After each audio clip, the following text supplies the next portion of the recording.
May 1994. 4 years after his release from prison, Nelson Mandela stands before his nation as South Africa's first democratically elected president. But beneath the hope surrounding his rise, the remnants of decades of apartheid are dangerously smoldering. His country, still divided, is on the brink of implosion. In 20 months of increased South African racial violence, more than 750 people have been killed. There were an awful lot of right-wingers who were threatening war, who were organizing for war.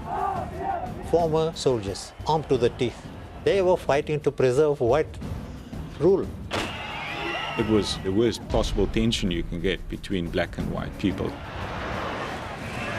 No one will silence the white nation. As the violence intensified, Mandela rallied international support to bring the 1995 Rugby World Cup to South Africa, determined to use the world stage to unite his nation. But he was taking a risk because rugby and the South African national team, the Springboks, had long been associated with the very worst of the country's history. In South Africa, rugby was the white man's game.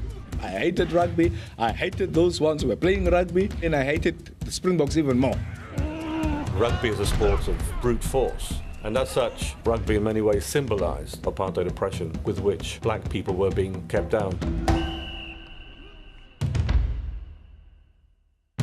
But now the man called Madiba by his followers was set on making peace with his former oppressors. He would become a rugby fan, but convincing black South Africans to stand behind the long-hated Springboks would not be easy. You see this cup that I'm wearing? I ask you all to stand up behind them because they are our pride. Here is the man wanting us to reconcile with these brutish people who have humiliated us for ages in our own country. I wasn't going to be persuaded even by the great Madiba to support the Springboks. As the World Cup approached, Mandela repeated his message of one team, one country in townships and villages across South Africa. Moved by Mandela's support, the Springbok players visited the Robben Island prison, where Mandela had been jailed for nearly 3 decades. You go to the cell and you realize he sat here for how many years? And I remember James Small standing in the corner and there were tears running down his cheeks. It was quite amazing to experience just for a few moments what a man experienced for a lifetime. You didn't really understand how big this whole thing was until we saw that. That also made us realize that, what we were doing was a little bit more than just playing a game.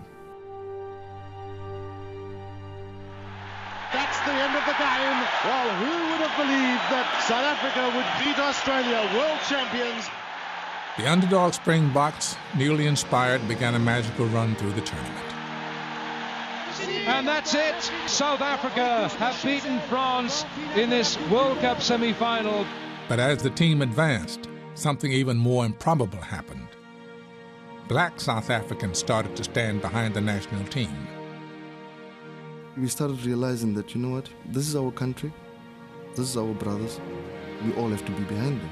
People understood that we're a fledgling democracy, we're on show together. Please show the world that we're doing all right. One team, one country. That was Mandela's vision.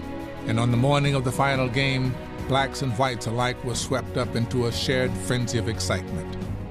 As Mandela drove to Ellis Park Stadium, he saw firsthand what just weeks ago had been unimaginable.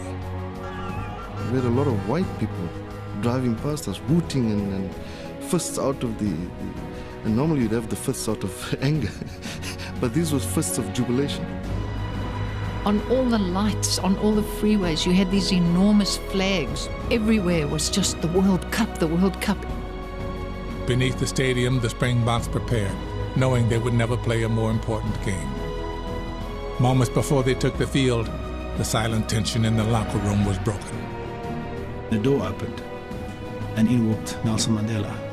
Nobody knew they was coming to visit us. He walks in, and he's beaming. Here's the #1 citizen of our country, a black man. wearing a Springbok jersey. Never in our wildest dreams did we ever expect him to wear Springbok on his heart. It was a very, very strong motivator in terms of where we were going and what we had to achieve. We now down to the big game and the two great rivals of New Zealand and South Africa out in the middle at Ellis Park. Tied 12-12 after regulation, the match remains one of the epic finals in rugby history. As play headed to overtime, Mandela sat in the president's box, his great experiment hanging in the balance. Van der Westhuizen, Stransky looks for the drop. Has he got it? Yes, it's over. That is it. The final whistle then. South Africa win this Rugby World Cup final. And what a dramatic finish for the host country. I don't think I've ever seen so many grown men on the rugby field cry.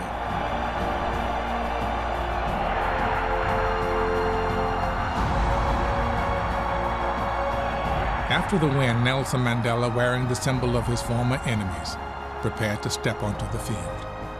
The crowd just went wild. It was like a volcano erupting.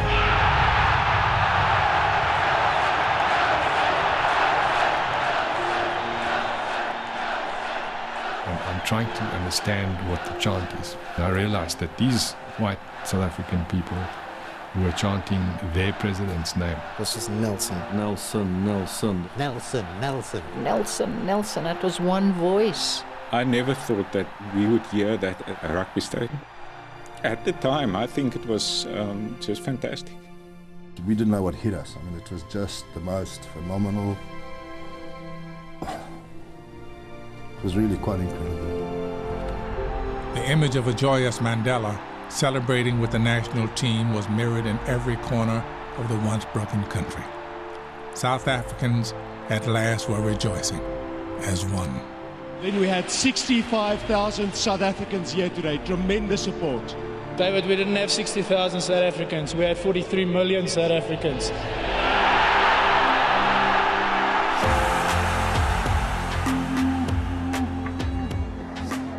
It was freedom all over. The moment that the cup was handed over to Madiba, I told myself, these are people that I have to build this country together. There's one South Africa, all my hatred. He's going to gain me absolutely nothing. Madiba took my hand and he shook it and he said, "Thank you very much for what you've done for South Africa." I said, "Madiba, you got it wrong. Thank you for what you've done for South Africa."